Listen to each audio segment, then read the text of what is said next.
Hola, te saluda el pastor Robert Ren. Hoy, la reflexión bíblica lo encontraremos en el Evangelio de Mateo. Vamos al capítulo 16, desde el versículo 13 al versículo 16. ¿Me acompañas? Dice la Escritura: viniendo Jesús a la región de Cesarea de Filipo, preguntó a sus discípulos diciendo: ¿qué dicen los hombres que es el Hijo del Hombre? Ellos dijeron: unos Juan el Bautista, otros Elías y otros Jeremías o alguno de los profetas. Él les dijo: ¿y vosotros, quién decís que soy yo?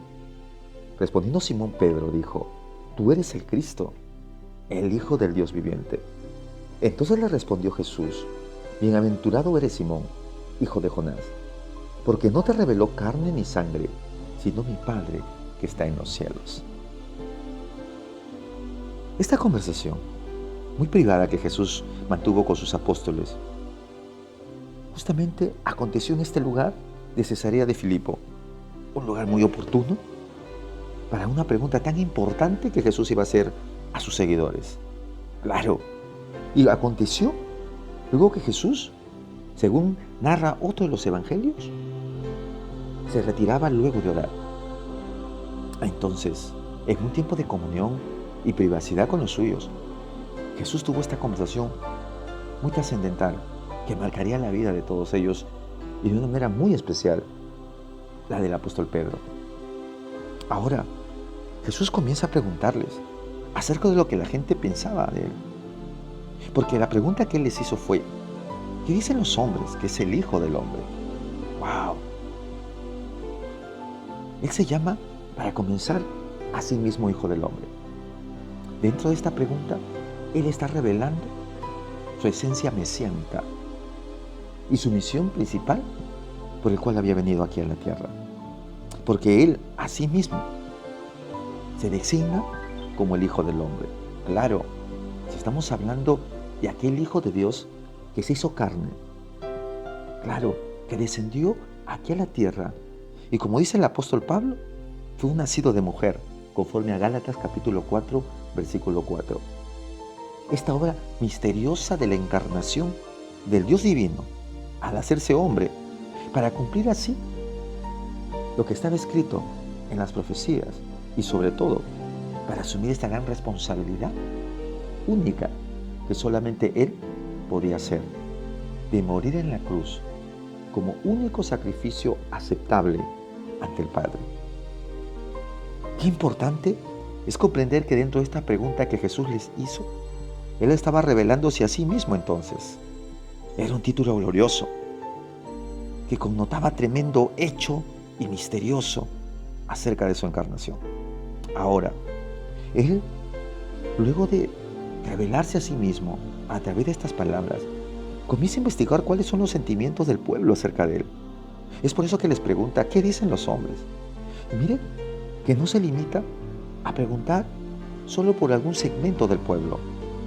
Claro, no les pregunta acerca de la opinión que los escribas o los fariseos o los herodianos o los saduceos tenían acerca de Él. Y para Él, más importante, era lo que opinaban los hombres en general, acerca de lo que el pueblo decía de Él. Claro, esa gente despreciada por los religiosos, esa gente del vulgo, que muchos de ellos consideraban que eran indignos y viles pecadores. Pero a Jesús le interesa mucho la opinión y el conocimiento de lo que el pueblo pueda tener acerca de Él. Ciertamente, Él no se había revelado a sí mismo todavía como el Mesías. Y nos había dado indicios acerca de su maravilloso poder a través de señales milagrosos, a través de palabras con una sabiduría celestial única. Es por ello que Él no podía pasar desapercibido. Y ya muchos empezaron a ver en Él una unción y una autoridad muy especial que solo podía provenir de Dios. Entonces, para Jesús era muy importante, muchísimo, el saber acerca de la opinión que la gente tenía de Él. ¡Wow! Jesús no ha cambiado. En estos tiempos, a Él le interesa saber acerca del conocimiento que la humanidad tiene de Él.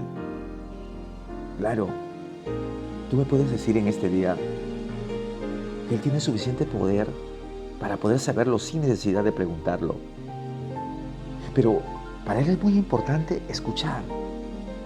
Escuchar de los labios de sus seguidores que estaban más cerca al pueblo. Porque ciertamente creemos que las personas tenían mayor relación y acercamiento a los discípulos de Jesús que al mismo Maestro. Entonces, para Él era muy importante la opinión del pueblo acerca de Él.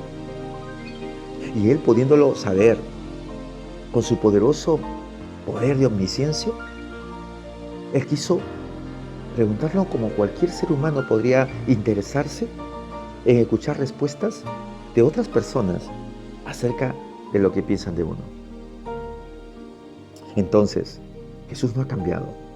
En estos tiempos que estamos viviendo, Él sigue preguntando acerca de la opinión que tenemos de Él. Que para Él es muy importante qué tipo de conocimiento albergamos en nuestros corazones acerca de la persona de Cristo. Si nuestro conocimiento solo está limitado en asuntos tradicionales, en asuntos religiosos, si nuestro conocimiento acerca de Él solo está limitado en aquello que hemos escuchado o hemos sido enseñado en algún momento por tradición, llámese costumbres, en nuestra niñez, adolescencia o juventud. O si realmente nuestro conocimiento acerca de Él va más allá de una simple información. Ahora, esta pregunta no se los hace directamente al pueblo, se lo hace a sus seguidores, a sus discípulos. Y qué importante es comprender que cuando ellos empezaron a contar y empezaron a responder al Maestro, todos empezaron a participar en las respuestas. Unos empezaron a opinar que era Juan el Bautista lo que habían escuchado decir acerca del Maestro. Otros que era Elías. Y otros Jeremías o alguno de los profetas. Miren, que para ellos ver a Jesús lo podían contemplar solo en un nivel profético, de oficio, de un hombre muy especial, donde el poder de Dios se manifestaba, pero en sus corazones era muy difícil creer que su paisano, claro, un hebreo, hijo de carpintero, podría ser el Mesías. Dese cuenta que entre las respuestas que dieron, nombraron a Juan el Bautista, que era contemporáneo con el Maestro, nombraron a Elías, al cual las profecías anunciaban que el espíritu de Elías iba a volver. Y ellos entendían esto, de que Elías iba a resucitar y que iba a manifestarse también en aquel tiempo mesiánico. También lo nombraron a Jeremías, que fue un profeta muy importante, o alguno de otros profetas que pudieron haber sido resucitados por el poder de Dios. Entonces, empezamos a comprender que el máximo concepto que podían tener de Jesús era el concepto de un profeta. Solo podían verlo y poder en sus criterios manejar la idea que Jesús solo podría ser un profeta, mas no el Mesías, el Hijo de Dios. Miren el conocimiento y el grado de información que tenía el pueblo acerca de Jesús. Yo no sé cuál es el grado de información que tú tengas de Jesús. Yo no sé cuál es el grado de conocimiento que tú tengas de Él. Pero es muy importante entender que es determinante lo que nosotros podamos conocer de Jesús para poder también confiar y vivir para Jesús. El conocimiento que tengamos de Cristo va a determinar el tipo de fe que tengamos. Y por ende, va a determinar también el tipo de comportamiento que tengamos frente a diferentes situaciones en la vida. ¿Cómo la asumimos? ¿Cómo la esperamos? ¿Y de qué manera nos vamos a desenvolver frente a cada detalle y cada situación que atravesamos como seres humanos? Hoy, si tú te has puesto a escuchar por los medios de comunicación y te pones a observar las reacciones diversas que hay en la humanidad, de las distintas nacionalidades, y por qué no, de las distintas religiones, te vas a dar cuenta de que todos están de una u otra manera tratando de buscar la benevolencia de Dios dentro de su criterio dentro del conocimiento que han tenido acerca de Jesús. Claro, tú me dirás, Pastor Robert Lee, pero es así. Todas las religiones y todos los seres humanos interpretamos la Biblia y tenemos un conocimiento diverso de Dios y todos tenemos nuestra propia verdad. Corrección. Es necesario que te diga en este día de que no hay varias verdades. Que Jesús solo nos presentó una sola verdad y lo dijo claramente en Juan 14:6. Yo soy el camino, yo soy la verdad y yo soy la vida. No existen varias verdades, solo existe una verdad. Pero esa verdad está siendo interpretada y percibida desde cada criterio, desde cada percepción humana llena de prejuicios, llena de errores y virtudes. Es una mezclanza de muchos sentimientos que en el corazón de la persona pueden influir al momento de percibir una verdad única en la persona de Cristo. Y esto lo vas a ver evidenciado frente a cada detalle y cada situación que vivimos. Hay casos de personas que en medio de las enfermedades como las que estamos viviendo hoy, de este problema, de esta pandemia mundial de COVID-19, están asumiendo diferentes actitudes. Algunos se acercan más a Dios con un corazón arrepentido, rogando y elevando plegarias al Señor para que nos conceda benevolencia y pueda apaciguarse este flagelo de la humanidad. Pero otros se acercan a Dios con una actitud de reclamo, de exigencia, y está de más decirlo, hasta con mucha crueldad, responsabilizando a Dios de esta desgracia que estamos viviendo en la humanidad. Otros, que son más escépticos todavía, se han puesto a cuestionar su existencia y su realidad, al punto que hoy más que nunca confrontan la verdad del Evangelio con las muertes y sufrimientos que se está viviendo en todo el mundo. Son miles de personas que están muriendo por causa de esta gran pandemia. Y son muchísimas las personas que se están alejando de la fe, cuestionando a Dios como responsable directo de este acontecimiento mundial. Entonces, es necesario entender de que los seres humanos empezamos a tener diferentes percepciones de la persona de Jesús, de su naturaleza, de su esencia y de su obrar. Es por eso que algunos confundidos no pueden entender cómo un Dios tan amoroso puede permitir tanto dolor en el mundo. Es por eso que muchas personas no pueden comprender un Dios tan justo, que vea a tanta gente con muchas cualidades y virtudes morir de una manera muy, pero muy triste. Y muchos otros que han vivido alejados de la palabra de Dios y alejados de los principios de Dios, la enfermedad no les ha tocado. Y están muchas veces desafiando lo que estamos viviendo hoy, saliendo de sus hogares, exponiéndose al máximo, y están sanos. Hay muchas formas de interpretar, hay muchas formas de entender. Es por eso que vamos a ver también el caso de continentes muy pobres, extremadamente pobres, que están sufriendo flagelos terribles, como también hay lugares y naciones muy poderosas donde en algunos casos están siendo libres de algún tipo de desastres. Pero hoy, en el tiempo que estamos viviendo, nos estamos dando cuenta cómo Dios nos está dando una gran lección de humildad a través de este pequeño parásito, a través de este tipo de enfermedad que ha afectado y ha repercutido de tal manera en todas las naciones, que sean poderosas o humildes, sean países del primer mundo como del tercer mundo, que de igual manera están sufriendo las consecuencias y que cada uno de ellos está tratando de interpretar desde su perspectiva de fe lo que está aconteciendo. Entonces, es necesario empezar a dar lectura de los acontecimientos, no partiendo de nuestros criterios, menos partiendo de nuestros prejuicios. Es necesario partir de una sola verdad, y esa verdad se llama Jesús. Y ese maravilloso Jesús se ha revelado a través de la Biblia, a través de los escritos, a través de las profecías que Dios inspiró en santos hombres y que están prevaleciendo a través de la historia de generación en generación. Que es el libro más vendido en el mundo, pero el menos leído y menos obedecido. Entonces, es necesario ponernos a reflexionar que tenemos que acercarnos a las Escrituras hoy más que nunca, con un corazón y con una virtud diferente. Si queremos realmente conocer la voluntad de Dios, es necesario conocerla desde la perspectiva, desde la verdad de Dios mismo.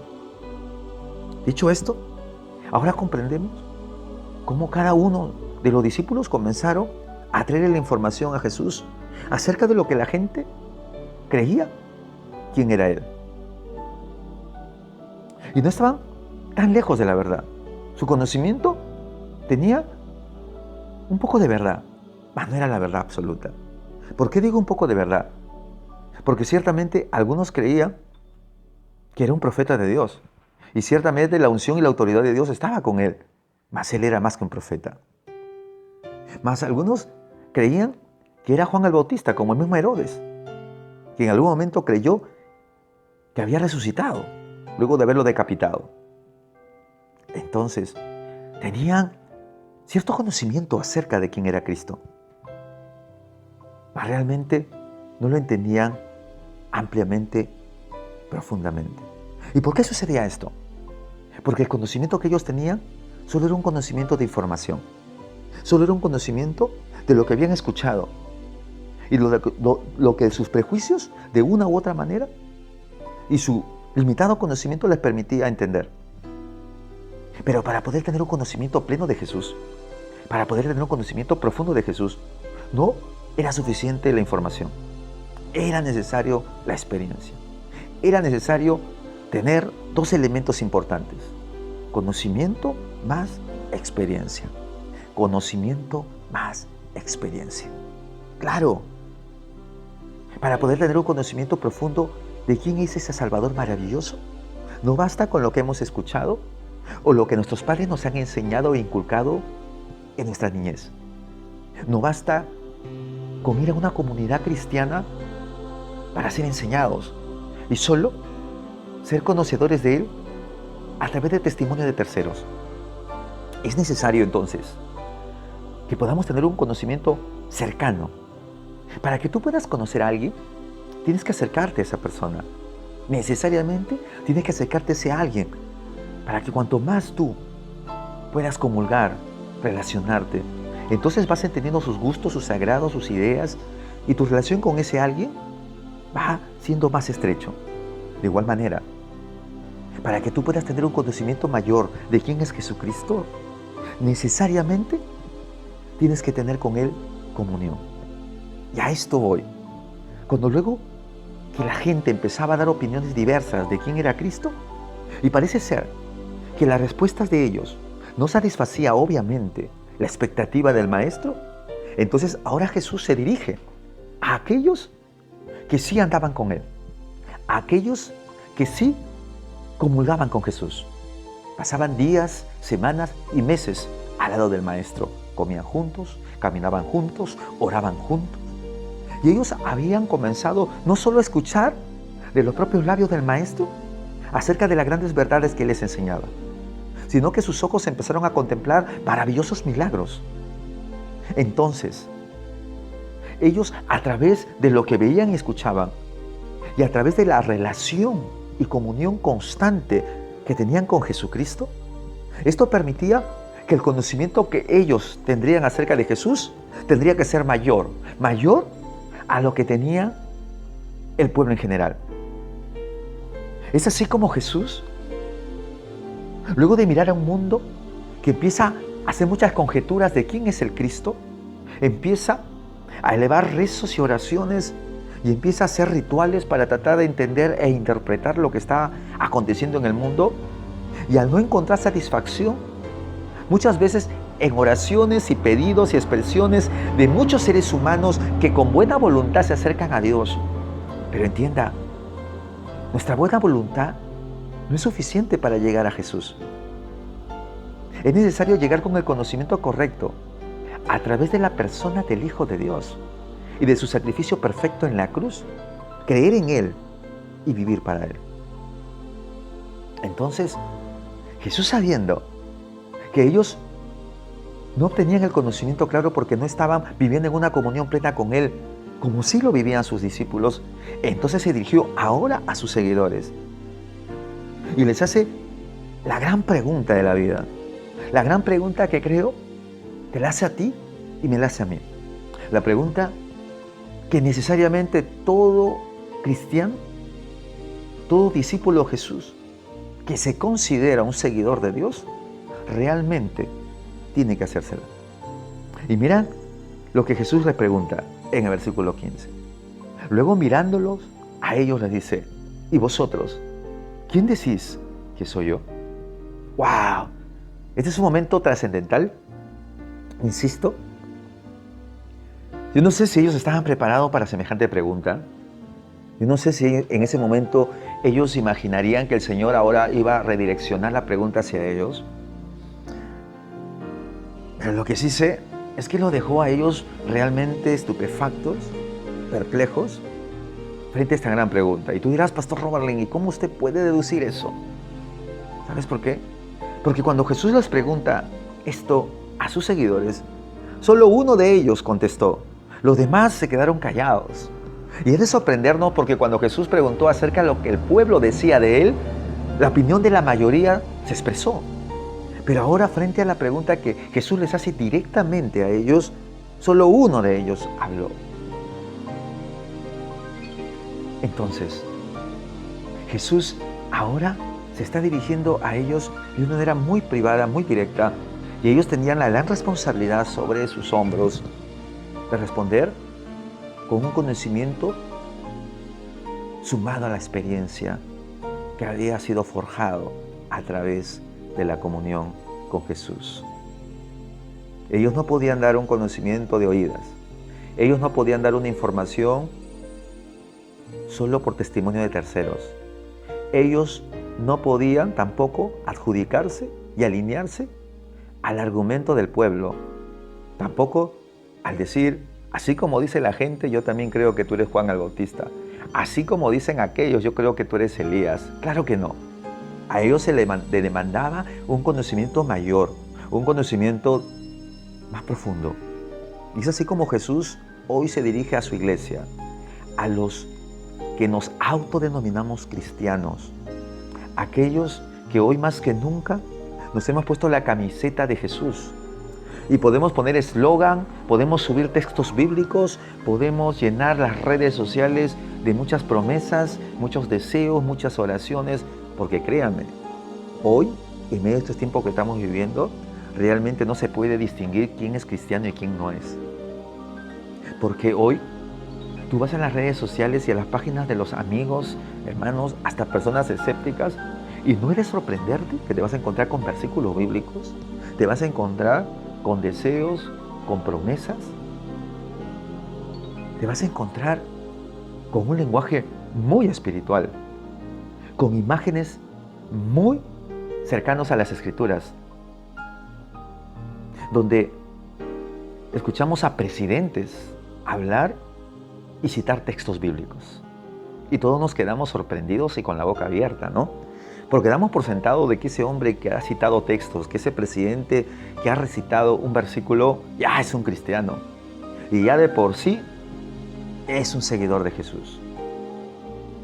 Con eso no estoy diciendo que realmente no lo haya. Yo creo que sí. Pero también no nos podemos dejar engañar, porque nos vamos a encontrar con personas que, de acuerdo a la situación y de acuerdo a sus prejuicios, a sus criterios, a su pobre experiencia, lejos de Cristo, van a interpretar y van a empezar a nombrar a Dios y van a empezar a hablar de Dios, pero no necesariamente esto los hace cristianos. Están yendo un buen camino. Así como el pueblo, empiezan a dar diferentes opiniones acerca de Jesús y ciertamente con mucha verdad, pero no necesariamente es la verdad. La Biblia dice que los demonios también tiemblan al solo nombre de Jesús. Entonces, Con esto, no es que te quiero aguar la fiesta. Con esto, no es que quiero desalentarte, ni creer que en el mundo no haya gobernantes y personas que realmente hoy consideren a Jesús mejor que antes, como el verdadero y único Dios y Salvador. Pero triste y lamentablemente, muchas personas empiezan a optar por este tipo de posturas motivadas por las circunstancias y las situaciones, y muchas veces por una doble moral. Y solo Dios sabe cuántos en la vida real somos consecuentes con aquello que confesamos. Ahora Jesús justamente se estaba dirigiendo a los suyos y no esperaba de ellos una sola respuesta, sino esperaba de ellos que sean consecuentes a aquello que ellos mismos declaraban. Este es el verdadero evangelio de Cristo, un evangelio que está fundamentado en una vida de constancia, una vida de comunión y compromiso, dos elementos importantes para aquellos que podemos proclamar hoy y podemos declarar que Cristo es el Hijo de Dios. Dos evidencias necesarias en la vida de aquellos que somos confesos de ser seguidores de Cristo. Comunión sumado con compromiso. Es por eso que Jesús, dirigiéndose a aquellos que habían convivido con Él en un itinerante constante de comunión, no se podía esperar menos que ellos sí tenían un conocimiento mayor de quién era aquel Maestro, aquel maravilloso Señor que los había llamado y que los estaba instruyendo para que posteriormente ellos se encarguen de enseñar a otros acerca de quién era Jesús. ¿Cómo podían enseñar a otros un conocimiento profundo y verdadero del Cristo maravilloso si ellos mismos todavía no lo habían comprendido? Era necesario tener un acercamiento real con Jesús, un compromiso real con Jesús, para luego que cuando nuestro Señor Jesucristo no esté con ellos físicamente, entonces ellos comiencen a enseñar acerca de ese Cristo maravilloso con un conocimiento de causa real y compromiso sincero. ¿Me estás comprendiendo? ¿Estás entendiendo en el Señor lo que te quiero comunicar en este día? Es necesario entonces tener no solamente la respuesta correcta, sino el compromiso correcto y consecuente frente a las confesiones que hacemos con nuestros labios. Es por esto que Jesús ahora se dirige a sus discípulos y al preguntarle, ¿quién dice la gente que soy yo? Y ahora directamente a ellos, ¿y quién decís ustedes que soy yo? Dice el versículo 16, respondiendo Simón Pedro le dijo, tú eres el Cristo, el Hijo del Dios viviente. Tú eres el Cristo, el Hijo del Dios viviente. ¡Wow! Sorprendente, ¿no? Una vez más, apareciendo aquel hombre impetuoso, aquel hombre que en muchas ocasiones antes de pensar actuaba y luego de actuar pensaba. Ahora lo vemos nuevamente apareciendo en escena, sorprendiéndonos. Ya estábamos acostumbrados a este tipo de reacciones de Pedro, ¿no? Ahora, frente a la gran pregunta del maestro, se presenta y de una u otra manera toma la palabra en nombre de todos y hace una gran confesión. Creo yo que en su vida, él imaginaría tener este tipo de conocimiento profundo. Cuando él dice, tú eres el Cristo. Créame que esta confesión no era una bonita frase, no era algo que solo podíamos contemplarlo y al final aplaudirlo y decir qué hermosas fueron sus palabras, qué precioso fue el argumento y la respuesta que Pedro le dio. No, aquí Pedro estaba reconociendo firmemente que Jesucristo era el Mesías, porque le dice, tú eres el Cristo. Aquel testimonio que Jesús dio al preguntar, ¿qué dice la gente? ¿Qué dicen todos los hombres? Que es el Hijo del Hombre. Ahora Pedro le está diciendo, claro, tú eres el Cristo, tú eres el enviado, tú eres el que tendría que venir. Tremenda confesión ¿No se podía esperar menos de un hombre que vivía en comunión y en experiencia con Jesús? Claro, no se podía esperar menos. Pero ojo con esto, ese tipo de conocimiento no lo recibió Pedro de cuenta propia. Este tipo de comunión y profundidad que tuvo en sus palabras no fueron mérito de él. Pero tú me dirás, Pastor Robert Lee, si no fue mérito de él, entonces su comunión y su compromiso y consecuencia con Jesús no era importante. Claro que fue importante, porque Dios usó los labios de Pedro, iluminó la mente de Pedro para que él tenga ciertamente el conocimiento y la certeza de quién era aquel que le estaba preguntando, aquel que él estaba siguiendo. Pero necesariamente para tener ese conocimiento y esa comunión y compromiso, era necesario estar al lado de Jesús. Ahora entiendes, este conocimiento no lo obtuvo el pueblo, este conocimiento no lo obtuvo los grupos religiosos. Este conocimiento, ¿por qué no lo llegaron a alcanzar las diferentes etnias que había, o desde los hombres más preparados y más sabios? Porque este conocimiento lo obtuvo uno de los 12. Porque justamente fueron los 12 aquellos que estaban en constante comunión con Jesús. Y esta gracia, esta bendición de andar constantemente con Él, nos permite, en su gracia, tener esta inspiración, esta iluminación y estar más cerca de la verdad que es Jesús. ¿Me estás comprendiendo? Porque si diríamos que esto fue una revelación que Dios dio a cualquiera, entonces pudo haber venido de cualquier persona del pueblo, o de cualquier fariseo o saduceo. Pero no, nuestro Dios eterno iluminó a alguien que estaba muy cerca de Jesús, a alguien que había convivido con Él constantemente, y este era Pedro. Ahora, comprendiendo esta verdad, no solo Pedro le dice, tú eres el Cristo, sino que también sigue declarando el Hijo del Dios viviente, reafirmando y recordándonos aquellas palabras que no eran suyas, sino aquellas palabras que el Padre dio en el día que Jesús fue bautizado. ¿Recuerdas? Cuando se abrió los cielos, descendió el Espíritu Santo en forma de paloma y una gran voz se escuchó en el cielo que dijo, este es mi Hijo amado, en el cual yo tengo complacencia.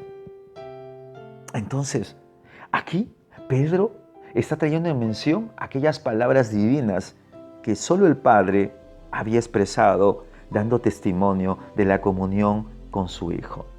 Qué hermoso, qué maravilloso.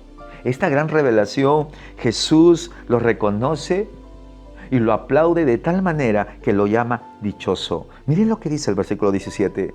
Entonces le respondió Jesús y le dijo, bienaventurado eres, Simón. Bienaventurado eres, Simón. ¡Qué tremendo!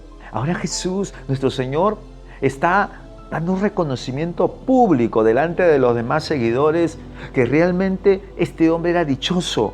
Dichoso no por las cosas que obtenía materialmente.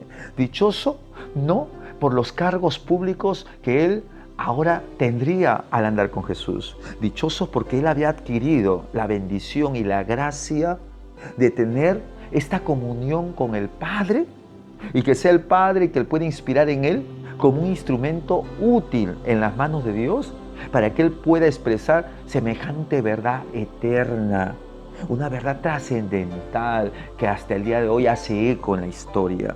Sí, es por eso que Jesús, dando testimonio y felicitándolo, miren, nuestro Señor al felicitarle hace mención de sus orígenes, hace mención de su condición, de dónde Jesús lo sacó. Porque le dice, mira Simón, hijo de Jonás.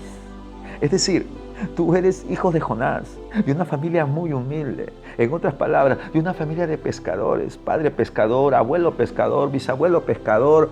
Un legado de un oficio muy, pero muy sencillo, muy humilde, muy honroso, pero que Dios en su sola misericordia te ha escogido de esa condición limitada materialmente, con necesidades, con un conocimiento cultural muy limitado, porque no era un hombre muy letrado ni preparado. Pero a pesar de todo ello, El Espíritu Santo te ha revelado y se ha mostrado a ti. Y esto lo encontramos en el mismo versículo cuando le dice, hijo de Jonás, porque no te lo ha revelado carne ni sangre, sino mi Padre que está en los cielos.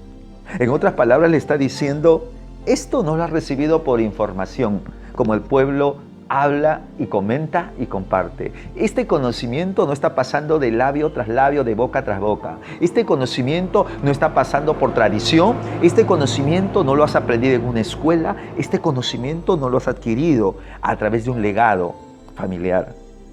Y menos a través de un legado de ADN. Esto lo has recibido a través de la obra del Espíritu Santo. Es mi Padre que te lo ha revelado. Es mi Padre que te ha dado ese conocimiento y sobre todo el entendimiento para que sepas quién soy yo. Quiero que en esta tarde vayas meditando y que a partir de hoy te preguntes a ti mismo, ¿qué es para ti Jesús? ¿Realmente quién es Cristo en tu vida? ¿Es aquel mago y genio de la lámpara que cuando lo necesitas y soba la lámpara, Él va a estar ahí siempre? ¿Es aquel que está obligado a responder a tus demandas, coaccionado a sus promesas? Que cuando te acercas a Él y dices, Señor, tú lo prometiste, tienes que cumplir. Es aquel Dios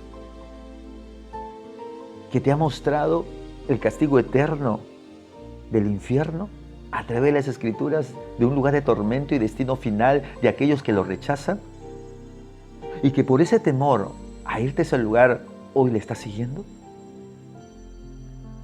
¿Qué es Cristo para ti? Aquel bebé que está en un pesebre y que el 24 de diciembre lo adornas y le colocas un arbolito al costado con muchas luces y muchos animalitos alrededor de yeso y lo veneras. ¿Qué es Jesús para ti en esta Semana Santa? ¿Un Cristo que lo sacas del bolsillo solo en días especiales? ¿Qué es Cristo para ti, iglesia? ¿Un Jesús que está solo para concederte benevolencia y bendición, pero no para exigirte demandas ni sacrificio? Jesús dijo, el que quiere ser mi discípulo, niéguese a sí mismo, tome su cruz y sígame. Créeme, mucha gente se acercó a Jesús y al no entender quién era, y al no entender y tener el conocimiento profundo del Hijo de Dios y sus demandas, muchos se retiraron tristes, se apartaron, algunos decepcionados dentro de su perspectiva, algunos desanimados, pero aquellos que se acercaron con la actitud correcta, con el corazón correcto de conocer al Cristo de la gloria, al Hijo de Dios viviente, fueron saciados de paz, de comunión y salvación. Es necesario, entonces, que nosotros, si tenemos ese conocimiento hoy de Jesús, por la gracia y la revelación del Padre, a través de su palabra, porque ciertamente ese maravilloso Jesús ya no está en carne hoy con nosotros. Ya no vas a tener un conocimiento tangible a través de los sentidos donde puedas tocarlo para poder palparlo y saber quién es. O escucharlo auditivamente para poder creer en Él. Ahora, ese Jesús se ha revelado a través de la persona del Espíritu Santo. Y el Espíritu Santo nos da iluminación a través de las Sagradas Escrituras para conocerlo. Entonces, si realmente hoy tenemos un conocimiento sincero y profundo de quién es Jesús, el Hijo de Dios viviente, entonces es necesario que ese conocimiento que ha partido de una verdadera comunión esté acompañado de una vida consecuente de compromiso, a través de actitudes a través de hechos que tengan correlación con nuestra comunión. Si en un mundo de tanta perversión, tienes que mostrar una actitud de moral y de pureza frente a tanta explosión de mensajes sexuales que nos ha llenado los medios de comunicación, de tanto bombardeo subliminal. Tienes que tener una actitud de compromiso y consecuencia que parte de tu comunión al decir, no, yo no participo en ese tipo de vistas y lecturas y bromas de doble sentido. Frente a un momento donde encuentres tu honorabilidad que está en juego, al querer entrar a negocios turbios donde te ofrecen capaz situaciones en el cual van a quebrantar tu moral y tu verdad, a querer corrompirte con negocios oscuros, tienes que decir absolutamente no. Ese tipo de decisiones va a acompañar tu comunión justamente con tu aceptación y compromiso a la verdad.